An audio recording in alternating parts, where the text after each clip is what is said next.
La historia de Babel. En un tiempo remoto, cuando la humanidad apenas comenzaba a reconstruirse tras el cataclismo del diluvio universal, los descendientes de Noé se multiplicaron y extendieron sobre la tierra. La vida comenzaba de nuevo. Los campos se sembraban, los animales se reproducían, las familias crecían.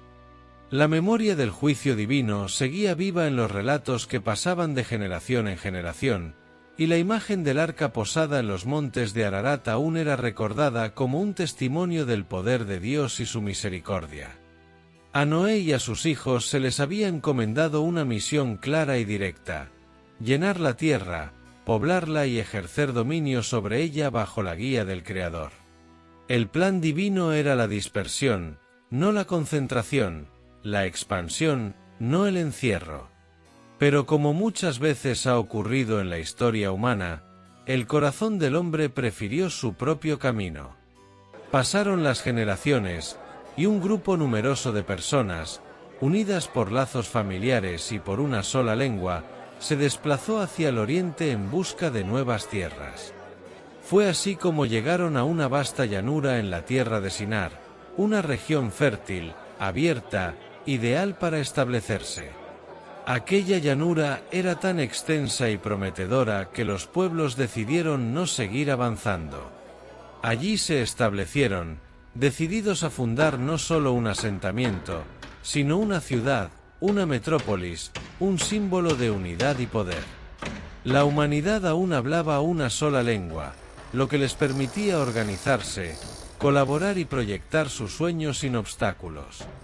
La facilidad con la que se entendían daba paso a una eficiencia nunca antes vista.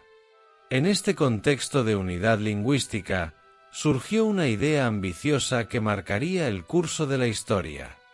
Inspirados por su creciente sentido de identidad colectiva, los hombres decidieron construir una ciudad monumental y en ella una torre que se alzara hasta tocar el cielo.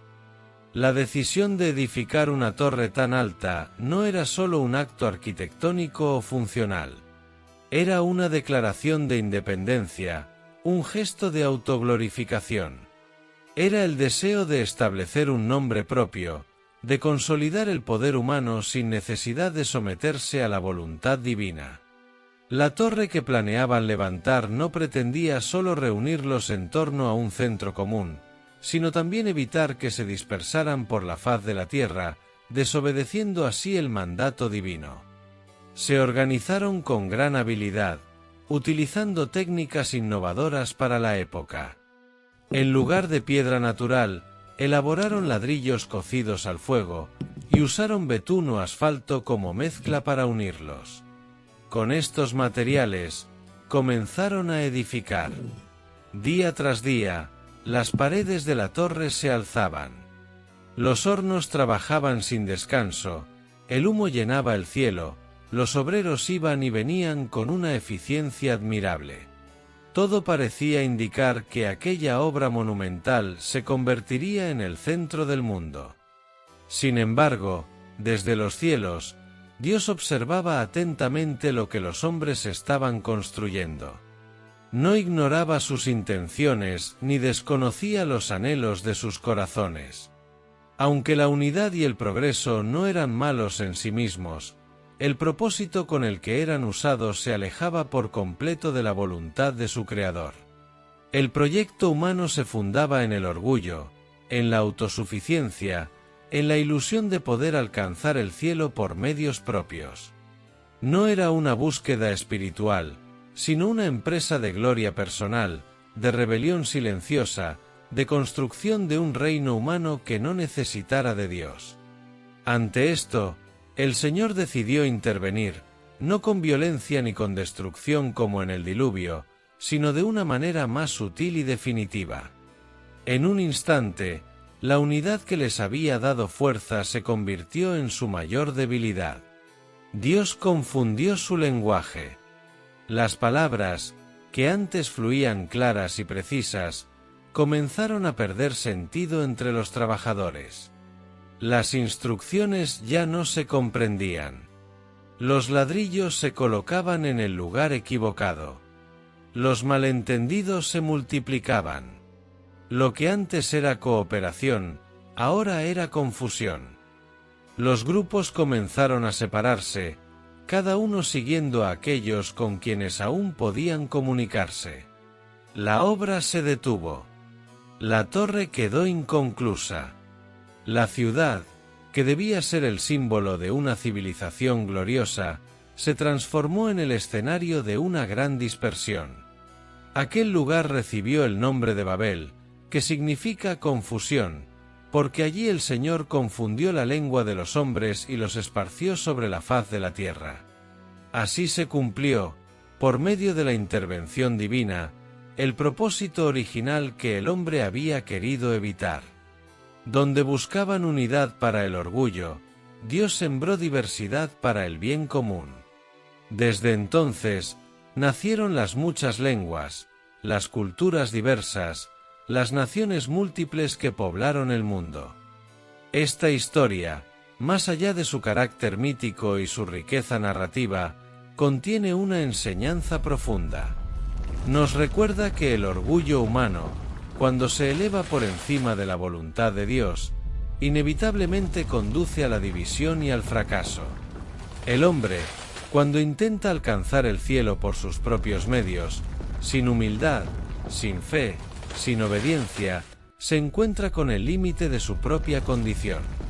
La Torre de Babel es el símbolo de la soberbia colectiva, de la civilización que se quiere erigir sin Dios, de los proyectos humanos que, aunque parezcan sólidos y bien organizados, están destinados a desmoronarse si no se apoyan en fundamentos espirituales.